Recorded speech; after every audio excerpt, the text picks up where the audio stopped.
ቀጥሎ ምነግራችሁ እነዚህ 10 ነገሮች ኃጢያት የማይመስሉን ነገር ግን መጽሐፍ ቅዱስ አጥብቆ የሚኮንናቸው በህይወታችን ላይ እነዚህንም ብንለማመድ ህይወታችንን ወደታች የሚያቆረቁስ የእግዚአብሔር ሐሳብ በእኛ እንዳይፈጸምና ፍሬያማ ክርስቲያን እንዳንሆን የሚይዙን ናቸው።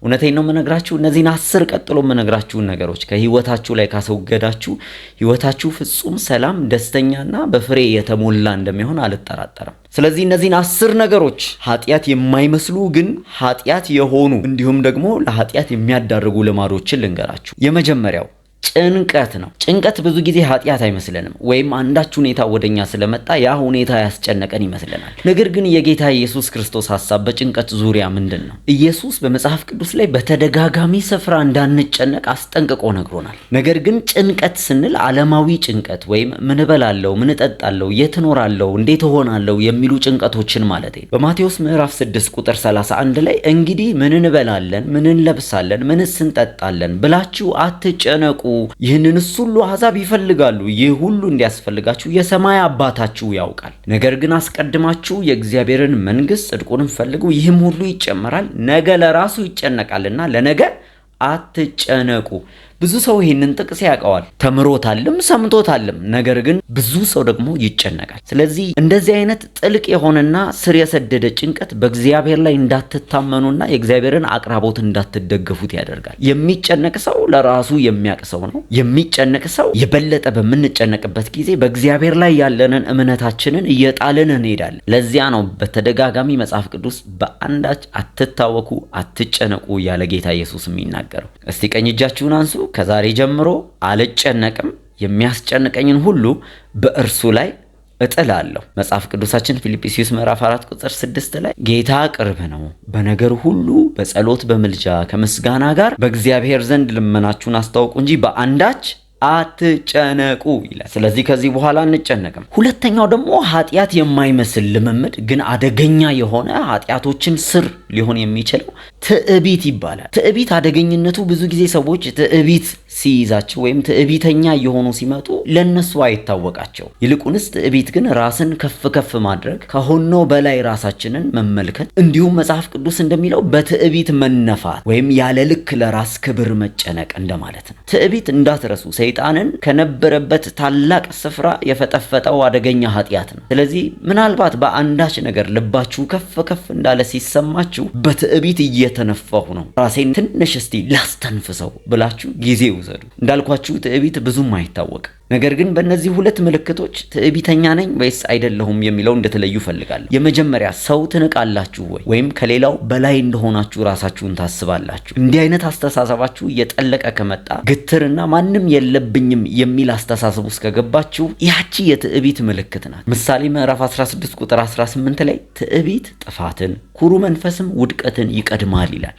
ስለዚህ ትዕቢት ከመጣች ውድቀት ትመጣለች። ሁለተኛው ደግሞ ትዕቢትን የምትለዩበት ሁሉን አውቃለሁ የሚል አስተሳሰብ ውስጥ ከገባችሁ ነው። ሁል ጊዜ የሚማር ልብ ከሌላችሁ፣ በሁሉ ነገር እንደምታውቁ ሆኖ ከተሰማችሁ የሆነች ነገር እየመጣች ነው ማለት አለባችሁ። ስለዚህ ራስን ከፍ ከፍ ማድረግና ሁሉን አውቃለሁ የሚል ስሜት የትዕቢት ምልክት ነውና ትዕቢት ደግሞ ውድቀትን የሚያስከትል አደገኛ ኃጢያት ነው። ስለዚህ ከትዕቢት ራሳችሁን አውሩ። እስቲ እጃችሁን ከኔ ጋር አንሱ። በጌታ በኢየሱስ ስም ከዛሬ ጀምሮ ትዕቢትን ከእኔ ላይ አስወግዳለሁ።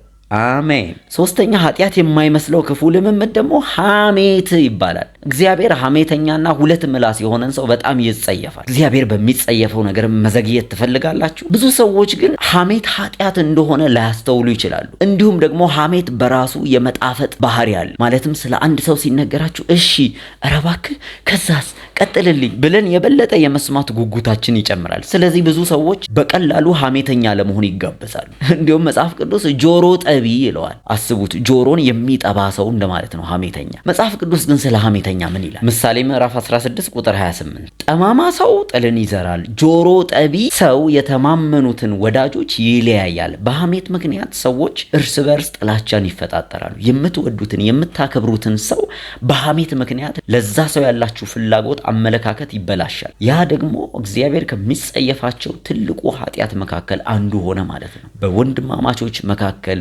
ጠላትነትን የሚዘራ። ቀኝ እጃችሁን ከኔ ጋር አንሱ። ከዛሬ ጀምሮ ሐሜተኛ አልሆንም፣ ጆሮ ጠቢ አልሆንም። በኢየሱስ ስም አሜን። አራተኛ ኃጢአት የማይመስለን ግን አደገኛ የሆነው ልምምድ ቢኖር ስንፍና ነው።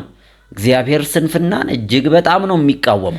ስንፍና ደግሞ በቀላሉ በብዙ ሰዎች ሕይወት ላይ ተጣብቆ መኖር የሚችል አደገኛ ልማድ ነው። ማለት ሳታውቁት ስንፍና ውስጥ ልትገቡ፣ የስንፍና ልምምድ ውስጥ ልትገቡ ትችላላችሁ። እንዲሁም መጽሐፍ ቅዱስ ስንፍናን ወይም ሰነፍን ሰው በተለያየ ስም ይጠራዋል። ለምሳሌ ታካች ሰው፣ ሀኬተኛ፣ ምናምንቴ፣ ቸልተኛ፣ ዝንጉ፣ ለጋሚ በብዙ ስም ነው መጽሐፍ ቅዱስ የሚጠራ። በነገራችን ላይ በዚሁ አጋጣሚ ስለ ታካች ሰውና 10 ስንፍናን የምናስወግድበት መንገድ የሚል መጽሐፍ ጽፌያለሁ።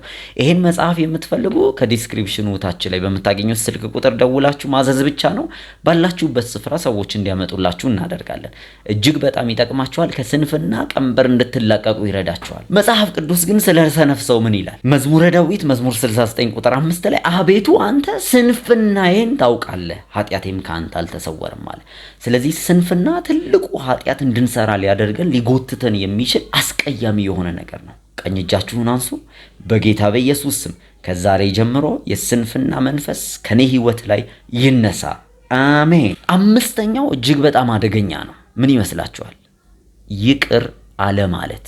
ይቅር አለማለት። ብዙ ሰው ይቅር ባለማለት ውስጥ ታስሯል። ምን ማለቴ ነው? በቂም በጥላቻ እና በበቀል መንፈስ የታሰረ ነው። መጽሐፍ ቅዱስ ጌታችን ኢየሱስ ክርስቶስ በግልጽ አንድ ቦታ ላይ እንዲህ አለ፣ እናንተ የሰዎችን በደል ይቅር ባትሉ የሰማይ አባቴም የእናንተን በደል ይቅር አይላችሁም አለ። ምን ያህል አደገኛ ነገር እንደሆነ እያስተዋላችሁት ነው? አዎ፣ በእርግጥ ሰው ሊበድላችሁና ክፉ ነገር ሊሰራባችሁ ሊያሳዝናችሁ ይችላል። ነገር ግን ይቅር የማትሉት ከሆነ በደለኛ እናንተም ትሆናላችሁ። በእርግጥ እንዲህ አይነቱ ርዕስ ቀላል አይደለም። ለምን ይቅር አትልም ማለት ቀላል ይመስል ይችላል። ነገር ግን በደልን የተሸከመ ውስጡ ቁስል ያለው ሰው ይቅር ለማለት ይቸገራል።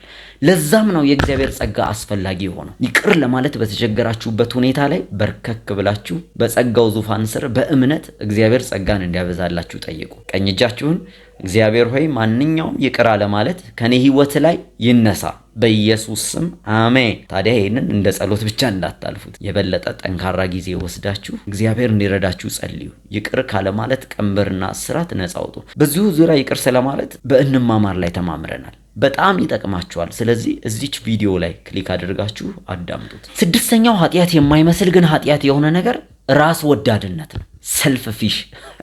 ሰልፊሽነስ። ሁል ጊዜ ብልጣብልጥና ጠቅመኛ ለሚሆን የሚሞክሩ ሰዎችን እግዚአብሔር አተኩሮ ነው የሚያቸው። እንዲህ አይነት ሰዎች ለሌላው ክፉ ነገር ለማድረግ አይናቸውን የማያሹ፣ በጉቦኝነት ክፉ በማድረግ በስስታምነት የሚታወቁ ሰዎች ናቸው። በኢየሱስ ስም ራስ ወዳድነት ከኔና ከእናንተ ሕይወት ላይ ይነሳ። የኔና የእናንተ ባህሪ መሆን ያለበት ልክ እንደ አባታችን እንደ እግዚአብሔር ነፍሱን ስለ ሌላው አሳልፎ እስከ መስጠት ድረስ እንደወደደ እኛም ሌላውን ልንወድ ከኔ ይልቅ ልንላቸው ግድ ይለናል። እጃችሁን አንሱ። በኢየሱስ ስም ራስ ወዳድነት ባህሪ ከኔ ሕይወት ላይ የተነሳ ይሁን። ሁልጊዜም እኛ አጠገብ ያሉ ወዳጆቻችን ከኛ እንደሚሻሉ ልንቆጥር ይገባል። ሰባተኛው ደግሞ አደጋ የሆነ ነገር ኃጢአት የማይመስል ግን ክፉ የሆነ ልማድ አድሎ ማድረግ ነው። ሰውን በመልኩ ለይታችሁ፣ በእውቀቱ፣ በቁመናው፣ በገንዘቡ ለይታችሁ አንዱን ከሌላው የምታደሉ ከሆነ እግዚአብሔር ያንን ፍርደ ገምድልነት ይመለከታል። እውነተኛ ዳኛ ከላይ ሆኖ ያያል። አንዱን ከሌላው የሚሻል አድርጋችሁ ባለው ነገር ቆጥራችሁ ሌላውን መናቅና አንዱን ማስተናገድ ከጀመራችሁ ይሄ እጅግ ከፍተኛ ኃጢአት ነው። እግዚአብሔር እንዲሁ ሳያደላ አይደል የመረጠን? አንደኛ ቆሮንቶስ መጽሐፍ ላይ መጠራታችሁ እንዴት እንደነበር አስቡ። እኛ ከቆሻሻ ስፍራ ከልቅምቃሚ ቦታ የተማርን ሳንሆን የምንረባ ሳንሆን እግዚአብሔር መርጦ ከወደደን እኛ ለምንድን ነው ሰዎችን መራርጠን አንተ ትብስ አንተ ትውረድ ብለን የከፋፈልናቸው? መጽሐፍ ቅዱስ በያዕቆብ መጽሐፍ ምዕራፍ 2 ቁጥር 9 ላይ እንደዚህ ይላል፣ ለሰው ፊት ግን ብታደሉ ኃጢአትን ትሰራላችሁ፣ ሕግም እንደ ተላላፊዎች ይወቅሳችኋል አለ። የሰው ፊትን ማድላት ማለትም ሀብታሙን እንካ እዚህ ጋር ብላችሁ የከበሬታ ወንበር፣ ድሃውን ደግሞ እዛ ግድም ተቀመጥ መሬት ላይ ቁጭ በል የምትሉት ከሆነ ምናልባት ሀብታሙ በጥቅም ሊያያችሁ ሊያግዛችሁ ይችላል። የድሆች አምላክ ግን ከላይ ሆኖ እየተመለከተ ነው። ነገ እንቅስቃሴን ሁሉ እንዳይነሳህ ተጠንቀቅ። እጅ ወደ ላይ። በጌታ በኢየሱስ ስም በአድሎ ተመልክቼ እንደሆነ ይቅር በለኝ። ከዛሬ ጀምሮ አድሎነት ከኔ ሕይወት ይነሳ። አሜን። ስምንተኛው የገንዘብ ፍቅር ነው። መቼም ስለዚህ ጉዳይ ብዙ ባላወራም ችግር የለውም። ምክንያቱም በእያንዳንዳችን ልብ ውስጥ በተወሰነ ደረጃ ስፍራ ሊይዝ የሚታገል አደገኛ ወጥመድ ነው። እያልኩ ያለሁት ስለ ገንዘብ አስፈላጊነትና አላስፈላጊነት አለም። ነገር ግን የገንዘብ ፍቅር በልባችሁ ላይ ትልቁን ቦታ ይዞ ሲነግስ ያን ጊዜ ገንዘብን ጌታ ወደ ማድረግ ትመርጣላችሁ። እግዚአብሔርን ከመከተል ሐሳቡን ከመፈጸም ይልቅ ገንዘብን ወደ መፈለግ፣ ሀብትን ወደ ማካበት፣ መጎምጀትና ጥማት ውስጥ ትገባላችሁ። ለዚህም ሲባል ብዙ ርካሽ ነገር እንድታደርጉ፣ የማይረባ ቦታ እንድታዘወትሩ፣ እንግዳ አማልክትን እንድትከተሉ ገንዘብ ያስገድዳችሁ ዘንድ ይጀምራል። የገንዘብ ፍቅር በጌታ በኢየሱስ ስም ከእያንዳንዳችን ላይ የተነሳ ይሁን። ብዙዎች ወደ ሌብነት፣ ወደ ስርቆት፣ ወደ ውሸት የሚሄዱት ገንዘብን ፍለጋ እንደሆነ አስተውላችኋል። እግዚአብሔር ከነዚህ እንደ አንዱ እንዳንሆን ይጠብቀን ይርዳን። 9ኛው ደግሞ ውሸት ነው። ልክ ጓደኛችን ይመስል በህይወታችን ብዙ ጊዜ የተለማመድ ነው። በቀላሉ የት ነህ ከማለት ጀምሮ የምንዋሻቸውን ውሸቶች ማለት ትንሽም ሆነ ትልቅ ውሸት ልማድ ነው። አንደበታችንን ተጠቅመው በስንፍና ሊያወርደን ሊያዘግጠን የሚፈልግ የዲያብሎስ መሳሪያ ነው። እስቲ ስንቶቻችሁ ዛሬ በዚህ ቀን ዋሽታችኋል? ሳናስበው ውሸት ልማድ ሊሆንብን ይችላል። ያ ደግሞ ልማድ ስንፍናና ከንቱነትን ወደ ህይወታችን ይጎትታል። እግዚአብሔር ውሸታም ሰዎችን አይወድም። ሁል ጊዜ ከመናገራችን በፊት 2 ጊዜ እናስብ። እግዚአብሔር እያየኝ ነው ብለን እናስብ። እጅ ወደ ላይ። በጌታ በኢየሱስ ማናቸውም ውሸት ከህይወታችን ላይ የተነሳ ይሁን። እነዚህ መነግራችሁ ፕራክቲካል የሆኑ በክርስትና ህይወታችን ላይ ሆም ብለን በአእምሯችን መታደስ ይሄንን ዓለም ላለመምሰል የምንለማመዳቸው ክርስቲያናዊ ባህሪያቶች ናቸው። ስለዚህ ይሄን ለመለማመድ ሁሉ ጊዜ በእለት በእለት ራሳችሁን አትጉ፣ ቃል ግቡ። የእግዚአብሔር ጸጋ ደግሞ ከዚህ ሁሉ በላይ ሊረዳን መቼውም ጊዜ በላይ ቅርብ ነው። በነገራችን ላይ 10ኛውን ረስቼው አይደለም። እስቲ 10ኛውን እናንተ በዚህ በኮሜንት ቦክስ ላይ ጻፉልኝ። ምን ይመስላችኋል? ኃጢአት የማይመስሉን ግን ኃጢአት የሆኑ ልምምዶች